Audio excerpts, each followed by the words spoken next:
Rizwan was a boy who knew hunger more than comfort. He lived in a small broken house at the edge of the village, earning a few coins each day by carrying water jars for neighbors and helping shopkeepers sweep their stalls. That evening, after hours of work, he had managed to buy only a small piece of bread and a bowl of lentils. It wasn't much, but to him, it was enough to quiet the rumbling in his stomach. He sat down on the floor, ready to eat, when he heard faint voices outside. An old couple stood near his door, shivering in the cold night air. Their clothes were torn, their faces pale with exhaustion. The man leaned on a stick while the woman's hands trembled as she held her stomach. "We haven't eaten all day," the old man whispered, almost ashamed to ask.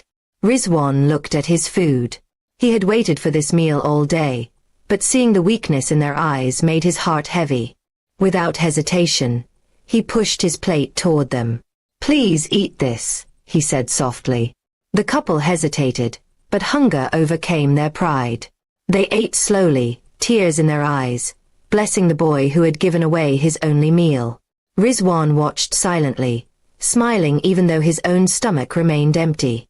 That night, he lay down on his thin mat, hunger gnawing at him, but a strange warmth in his chest gave him peace. Morning came, and Rizwan woke to another day of work.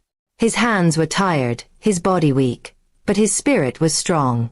Just as he was about to leave, a loud knock shook his wooden door.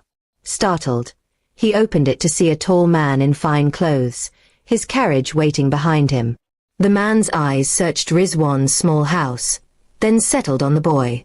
"Are you the one who gave your food to an old couple last night?" the rich man asked in a deep voice. Rizwan was confused but nodded shyly. "Yes, sir. They were hungry, and I had food." The man stepped closer, his stern face softening. "That old couple you helped, they are my parents." Rizwan's eyes widened in shock. The stranger continued, "I had been away on business, and they went for a walk. They lost their way and were left without food or shelter. If not for you, they would have spent the night starving." Tears welled up in the rich man's eyes. He looked at the boy's bare feet and the cracks in the walls of his hut.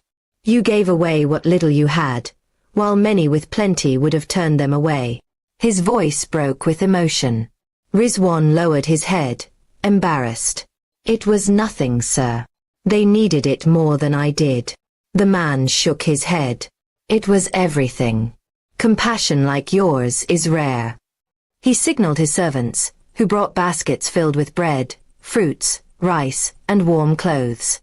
Rizwan stared at the gifts, unable to speak. "That's not all," the man said firmly. "From today, you will no longer work for scraps. I will sponsor your schooling, and you will live without hunger. A boy with a heart as pure as yours deserves a chance at a better life." Rizwan's eyes filled with tears. He had never dreamed of going to school. Survival had been his only concern. Now, this stranger was offering him a future. "Thank you, sir," he whispered, his voice trembling. The rich man placed a hand on his shoulder. "No, thank you. You reminded me that wealth means nothing without kindness." With that, he turned to leave, but not before instructing his servants to repair Rizwan's small home. That evening, for the first time in his life, Rizwan ate a meal without fear of tomorrow's hunger. He thought of the old couple's smile and the unexpected turn of fate. His heart swelled with gratitude, not just for the food or clothes, but for the promise of education. Days turned into weeks, and Rizwan began his schooling. He studied with determination, remembering that one small act of kindness had opened the door to his future. The villagers soon heard of the boy whose selflessness had touched a wealthy man's heart.